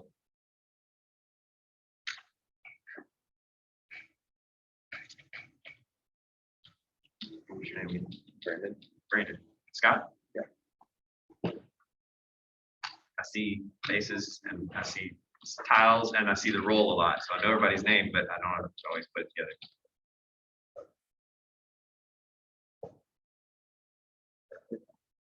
All right, with the expectation that there's a couple more. Examples, I definitely think we need to put about like how we said about the student trips, the outdoors. Like this. I know I personally don't always associate that with the HPC. Like, the trips and everything. Yeah. They sent out an email though, talking about we have an interview with teachers. Please sign up. They did, you're right, I saw that I recently. kind of want to do that. He actually Alright. talked about some of those being potentially free with this increase. Okay, Anything else to these? motion to close. the session. Alright. Since nobody. There's a motion on the floor. Would anyone like to second it? Actually, I have a suggestion. So. Well, the motion was open first. So did someone second it? So do you rescind your motion? Yeah, no, wait, what does that mean? That means that you. Would you like to Yeah, take it back? Would you like to rescind your motion, take it back? Would you like to take it back? Okay, so she rescinded her motion. Okay. Go ahead, Senator Boardman. Okay, I was just gonna say, like, we could have like a fourth question, like, if you are not in favor, then why? Just to get more. I think that's fair and more clarifying information. So putting another like other or like feedback like And this could be skip logic. Yeah, Yeah. like, if you are not in favor of the fee increase,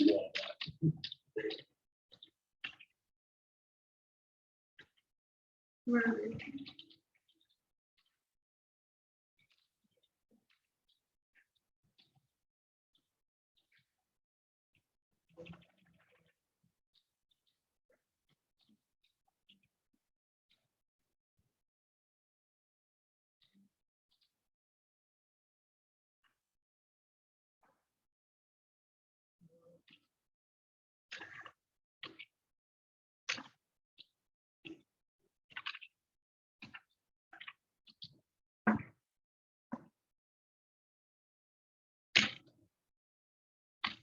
And we have to include the athletic team, right?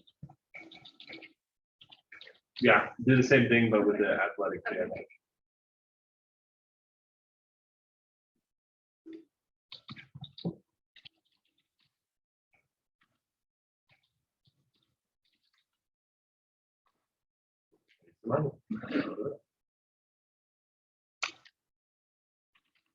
Should we ask some specifics, like where could I think we should just have it. whether or not, like, Like why? Oh, yeah, just like, have like a fill in the blank. Yeah. is that gonna be required or optional? Yeah. So if somebody selects unsure, they're gonna have to answer like 4 questions, so like, because the unsure, like, that's going, if not interested, that's just gonna skip them to the last question. we could always write. As you could write it, as you are unsure, about would you like to receive more information, regarding student, like, what a fee increase could look like, or do you want to just go on with, I mean, if they say, I'm sure, I mean, that's a completely different answer than, I mean, for obvious reasons, different, but unsure and not interested are different. So is it not interested? Why you're not interested in an unsure? Would you like to receive more information? I think that's exactly what you should say. If somebody looks unsure, just like to receive more information. Okay.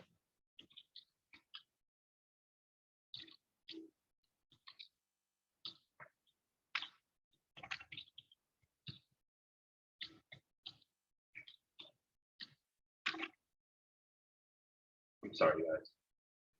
That's okay. The longer we spend on that, the more time I have to get the survey, the polls fixed so that we can really do make these decisions. Vote.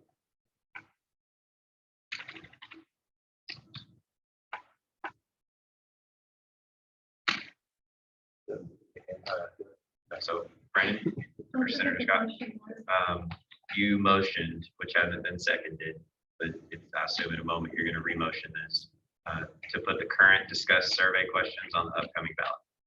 Okay. I just make sure I type it right because I have to put it in there before I. Any comments, Advisor Neese?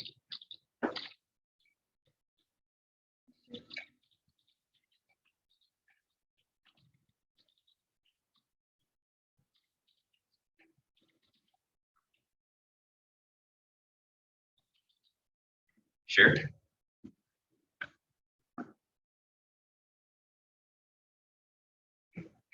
All right, we'll work at it.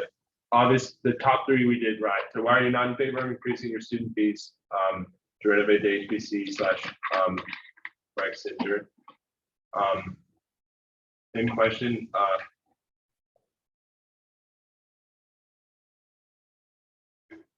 Why are you not in favor of increasing your student fees in order to better fund UT Tyler Division II athletics? And then would you like to receive more information regarding possible student fee increases in the coming fall 2021 semester? Or is that irrelevant because we'll probably send it out eventually anyway? That might be relevant.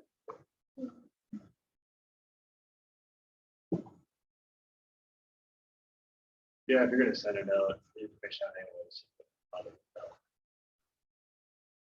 Okay. So just these five? With skip logic going down to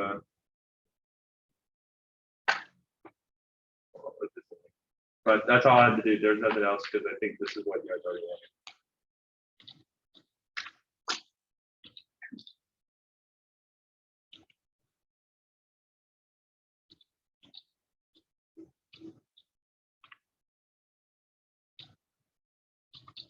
So you guys can move on and be like, I'm just gonna sit here. Motion to close discussion. Okay, the motion and second to close discussion.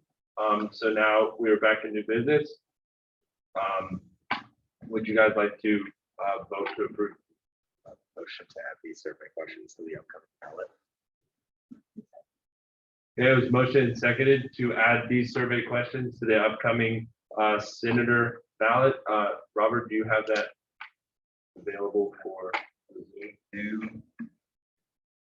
Can't move this. Is it on there? I'm working on it, sorry. Okay, so all those in favor in person, by show of hands, please say aye. Cool. Those opposed, please say nay. The two. And any abstain. In person.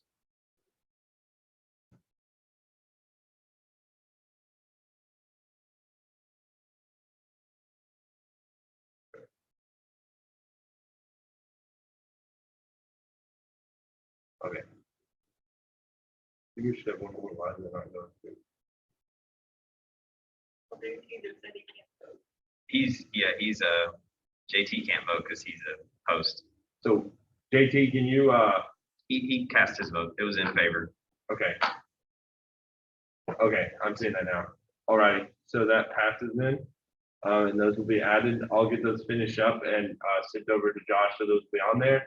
You guys talked about it a little bit, so getting people to participate in this is pretty important. So what will happen is next week we'll have it. It'll be sent out and I'll get a QR sent to you guys and you guys can just like pass it around in your class, have people scan it that way.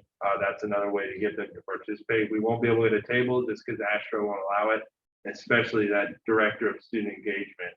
That guy, he probably won't allow it either. Don't know who he is though. Anyway, does anybody have anything else to add to new business?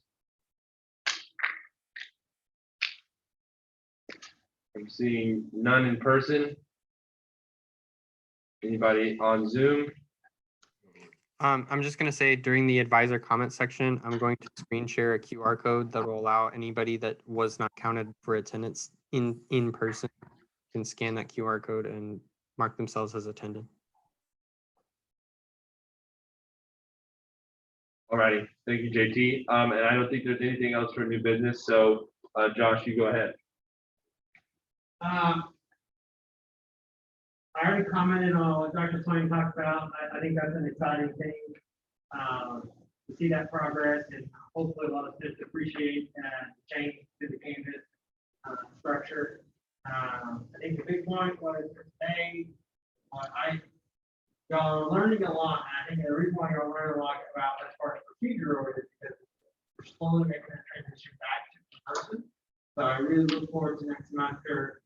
Once we're all back, hopefully, in person and to see y'all learn how to have a constructive conversation and talk about it. Regarding the topic. Just to be clear, from what I understand, just what happened today, y'all are moving forward with a survey, not a fee. So I want to make that clear, that's how I interpret it, based on the last set of votes that just took place. So I want you all to be aware of that. The next income in SGA, some of you, I think, are looking for, hopefully will be a part of that group. It's gonna be important that if this is a direction that you wanna go in, that you do start those conversations, everything. All of the ideas that Bob mentioned are stuff that typically do take place, when there are fees. So hopefully, that gives y'all time to take these results, and then to look at where y'all can make improvements on how to better inform the students, about the needs of the campus and for the experience.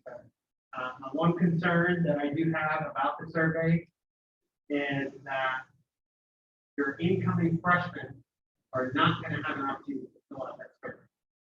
So if you're going to be a part of the new SGA starting next fall, that is something that you're going to have to keep in mind, that you need to survey.